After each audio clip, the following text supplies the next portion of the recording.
আপনারা সবাই জানেন যে আমি চরমনের মুজাহিদ।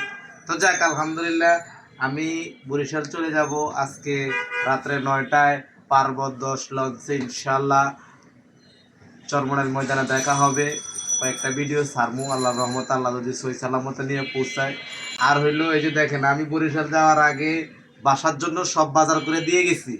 তা আমার যে সমস্ত মুজাহিদ ভাইরা বরিশাল যান, আপনাদের বিবি বাল বাচ্চার জন্য আগে বাসায় ভরপুর বাজার করে দিয়ে যাবেন, যেহেতু বিবি বাল বাচ্চা কষ্ট না পায়।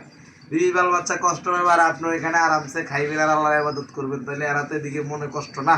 তো কষ্টের দরকার নাই। এই যে দেখেন, আজকে আমি ভরপুর পুরা 2000 টাকার বাজার করে দিয়ে গেলাম 3 দিনের জন্য। বাচ্চা করে বউরে কইলাম যে তোমরা খাও, আমি চলে যাই, কোনো কথা নাই। আমি দোকানদার এটা শেষ করে আমু দেখবো সব ব্যাগ রেডি করে রাখছে। আর আমার বন্ধু বান্ধবরা যখন ময়দানে যায় তখন হ্যাঁ বাসায় দেয় না,